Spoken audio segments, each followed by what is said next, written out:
Masechet de Bakama, résumé du Daf Ayin Dalet. On s'est arrêté sur une discussion entre Abaye et Rava sur la question est-ce que Hakrashat Trilat Azama ou pas, c'est-à-dire les témoins ont voulu dire un tel et Chayav. On les a contredits, donc on n'a pas pu rendre Chayav sur un tel sans savoir qui a raison, qui a tort. Nous avons deux témoins contre deux autres. Sont venus ensuite des derniers témoins pour dire au premier vous êtes Zomémine, vous êtes des menteurs, vous étiez avec nous ce jour-là ailleurs. Et dans ce cas-là, la Torah aurait dit en général, Vasitamlo Kacher Zamam, vous devrez punir les faux témoins comme ce qu'eux-mêmes ont voulu punir le condamné. La question qui se pose ici, sachant que leur témoignage est tombé à cause de la contradiction des témoins, est-ce qu'on les rend quand même chayav de Kacher Zamam, ils sont chayav ces faux témoins-là, oui ou non? Et Rava a voulu dire que oui. La Gemara avait ramené toute une preuve, selon Rava, qui a été repoussée d'après Abaye, qui d'après donc Abaye, il n'y a pas de preuve de là de dire qu'ils sont chayav. La Gemara avait traité donc dans le cas dans cette longue braïta de la preuve, comme on avait ramené dans le doc précédent, c'était le cas de quelqu'un qui avait un maître qui avait frappé son esclave, il lui a cassé la dent et l'œil, et la question elle est qu'est-ce qui s'est passé d'abord?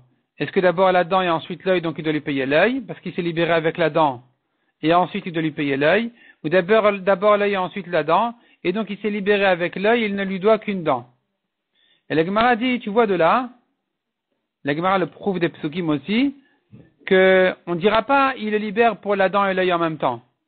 C'est-à-dire, j'aurais pu croire, il a cassé une dent, il le libère. Il a aveuglé, il le libère. Il a cassé une dent et aveuglé, il le libère. Qui dit qu'il doit lui payer aussi? La Gemara montre de là et des psukim qu'il est chayav. Il doit le libérer pour le premier coup et il doit lui payer le deuxième dommage. La Gemara ramène encore une preuve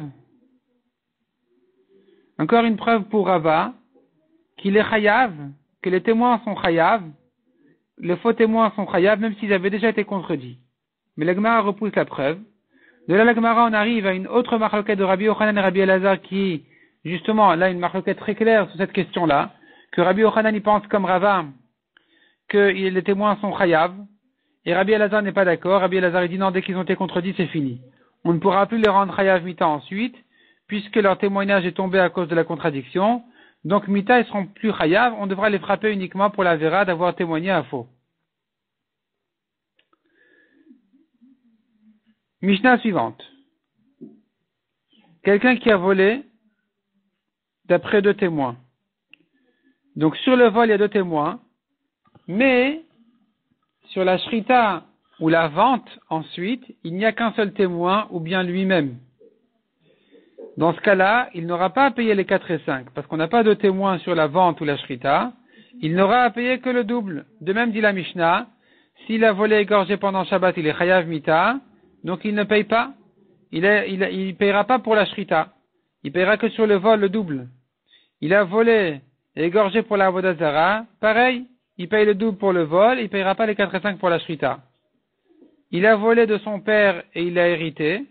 Ensuite, il a égorgé ou vendu. À nouveau, il payera que le double aux autres héritiers. C'est-à-dire, il se partagera avec les autres héritiers. Mais il payera pas sur la shrita ou la vente, il n'aura pas ajouté encore les 4 et 5, les 3 de plus. Il a volé, il a été makdish, le voleur a été makdish le vol, et ensuite il a fait la shrita où il a vendu. À nouveau, il ne paye que le double, il ne payera pas les 4 et 5, parce que c'était ekdesh. Rabbi Shimon ensuite dit une halakha qui sera expliquée dans la Gemara, on va la laisser pour la Gemara. La Gemara déduit de la Mishnah. La Mishnah a dit, si on a un seul témoin sur la shrita, ou que lui-même a avoué, il n'est pas chayav sur la shrita. Il n'aura à payer que sur le vol, sur quoi on a deux témoins. Mais sur la shrita, non. Et la Gemara dit, mais s'il y a un seul témoin, c'est évident qu'il n'est pas chayav.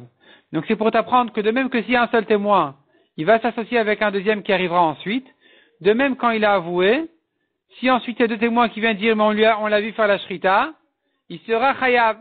Donc tu vois de là, un grand principe, tu vois de là, modeh biknas v'achakach ba'uedim, celui qui a avoué sur une amende, comme dans ce cas-là, un homme a avoué sur quelque chose qui n'est pas vraiment chayav. Quand on lui dit de payer les 4 et 5, c'est pas ce qu'il aurait dû payer normalement, c'est plus que ce qu'il a fait. Il paye 4 et 5, c'est bien plus, c'est une amende, c'est un knas. Il est modé biknas, il est patour. Quand il est patour, c'est que s'il n'y a pas de témoins qui sont arrivés ensuite. Mais s'il est venu avouer et ensuite il y a des témoins qui sont arrivés, il sera chayav. De même que s'il y a un témoin qui a dit, il peut s'associer ensuite avec un autre témoin, même si le témoin seul n'était pas suffisant. De même qu'on lui a avoué qu'ensuite il y a deux témoins qui sont arrivés, il sera donc chayav. Et donc pas comme Ravuna qui a dit au nom de Rav, que dès qu'il a avoué ensuite il y a des témoins qui sont arrivés, il est patour. La Gemara ramène sur ça l'histoire de Rabban Gamliel, qui a donné un coup à son esclave Tavi, et qui l'a aveuglé, et Rabban Gamliel était très content, parce qu'il voulait le libérer, c'était un esclave cachère, et donc il voulait le libérer, il était content d'en avoir l'occasion, puisque c'était interdit de libérer a priori un esclave, et là voilà que ça y est, il va se libérer grâce au coup qu'il a reçu. Et donc Rabban Gamliel est venu chez Rabbi Yoshua, tout joyeux, en lui disant voilà, mon esclave s'est libéré. Rabbi Yoshua lui dit pourquoi? Il lui dit Rabban Gamliel, parce que voilà, je l'ai aveuglé. Rabbi Yoshua lui dit tu as dit que tu l'as aveuglé, donc tu es en train d'avouer. Si tu as avoué, il n'est pas libre. Et là-dessus, nous avons deux versions. Une version qui dit, Rabbi Yoshua lui a dit, tu n'as pas de témoin.